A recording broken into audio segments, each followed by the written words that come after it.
माननीय सभापति महोदय, विपक्ष का अलग से कोई प्रधानमंत्री नहीं होता या विपक्ष का अलग से कोई गृह मंत्री नहीं होता। विपक्ष को भी अपनी शिकायत, अपने मुद्दे अपने प्रधानमंत्री के समक्ष, अपनी आलोचना अपने गृह मंत्री के समक्ष रखनी होगी। सर, आज कश्मीर का कोई नहीं है इस सदन में। मैं था उस दिन जब नहीं, सॉरी, ये नॉमिनेटेड मेंबर है। माननीय सदस्य सर, अपने मैं- एक सेकंड, उन्होंने बड़ा ग्रॉस ट्रीटमेंट किया है कि कश्मीर का इस सदन में कोई नहीं।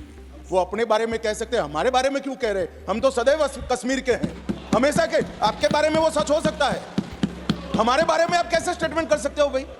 आप कह दो मैं कश्मीर का नहीं हूं, कश्मीर के लिए नहीं हूं, मगर मैं इस देश का, कश्मीर से लेकर कन्याकुमारी और द्वारका से लेकर नॉर्थ ईस्ट तक हर व्यक्ति का कश्मीर है और हर कश्मीरी का देश है। क्या बात कर रहे हैं आप?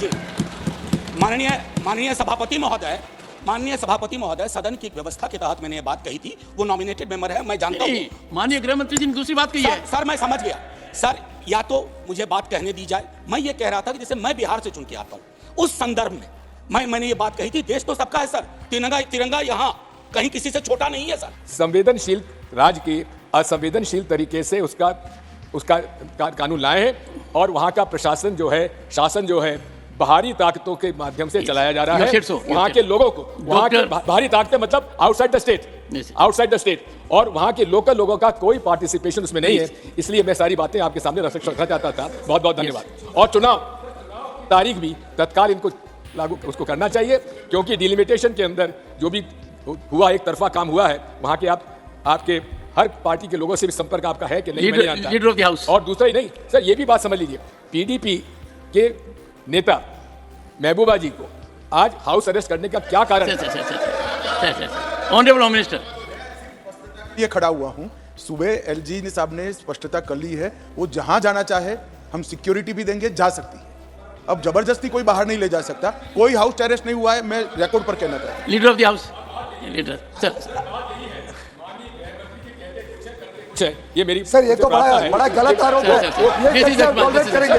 दिस इज दिग्विजय सिंह जी, इसको ये कोई this is personal observation and prejudice. Mehbooba ji की पुत्री ने अपना वीडियो डाल दिया है। पे जैसे बात लीडर ऑफ द होता है वैसे बात। Leader of the house. माननीय अध्यक्ष जी, मैं एक स्पष्टीकरण चाहता हूं माननीय दिग्विजय जी से। इन्होंने अभी अपने वक्तव्य में एक बात कही कि बाहर के लोग आके यहाँ काम करते हैं और लोकल लोगों को काम नहीं मिल रहा है। मैं इनसे जानना चाहता हूँ, क्या ये जस्टिफाई कर रहे हैं जिस प्रकार का वहाँ व्यवहार हुआ बाहर के लोगों से? क्या ये जस्टिफाई करने के लिए उन्होंने वक्तव्य दिया कि जिसके कारण इनके सरकार के रहते बहुत बड़े वर्ग को, बहुत बड़े समाज को वहां से विस्थापित कर दिया गया, और आज भी जो लोग वहां काम कर रहे हैं उनके साथ जो दुर्व्यवहार होता है, क्या ये उसको जस्टिफाई करने की कोशिश कर रहे हैं? नहीं, आज जो फैसला आया हम उससे मुतमईन नहीं है, और हमारा मानना यह है कि ये कॉन्स्टिट्यूशनल मेजॉरिटी जो लोग कह रहे हैं, अब कॉन्स्टिट्यूशनल मोरालिटी की आज जीत हुई है और मेजॉरिटी मोरालिटी की कामयाबी हुई है। इसमें कोई दो राय नहीं है कि कश्मीर हमेशा से भारत का एक अटूट हिस्सा रहा है। बट अटूट हिस्सा जब हम कहते हैं तो उसका जो रिलेशनशिप है यूनियन से, उसको तो आप डिनाई नहीं कर सकेंगे। और ये जो कॉन्स्टिट्यूशनल रिलेशनशिप कश्मीर से यूनियन का रहा है, वो परमानेंट हुआ है जो कॉन्स्टिट्यूशनल असेंबली डिसॉल्व हुई है कश्मीर की। और दूसरी बात यह है कि किसी एक सेमिनार में चीफ जस्टिस ऑफ इंडिया ने कहा है, मैं अंग्रेजी में पढ़ देता हूँ, कि public deliberation will always be a threat to those who achieve power in absence. अब क्वेश्चन ये है कि जब आप एब्रोगेट कर रहे हैं स्पेशल स्टेटस, पूरे स्टेट को कर्फ्यू में लगाकर 356 लगा दिया आपने, इलेक्टेड असेंबली नहीं है, तो फिर कश्मीर में डेलिब्रेट किसने किया? बताइए हमको, किसने क्या डेलिब्रेट किया? और बोम्बई में फेडरलिज्म को कहा गया कि बेसिक स्ट्रक्चर का हिस्सा है। फेडरलिज्म के माने ये है कि स्टेट की एक आवाज़ है, उसका एरिया ऑफ कॉम्पिटेंस है, उसको कंप्लीट फ्रीडम ऑपरेट करने का। अब पार्लियामेंट कैसा बोलेगा असेंबली के लिए?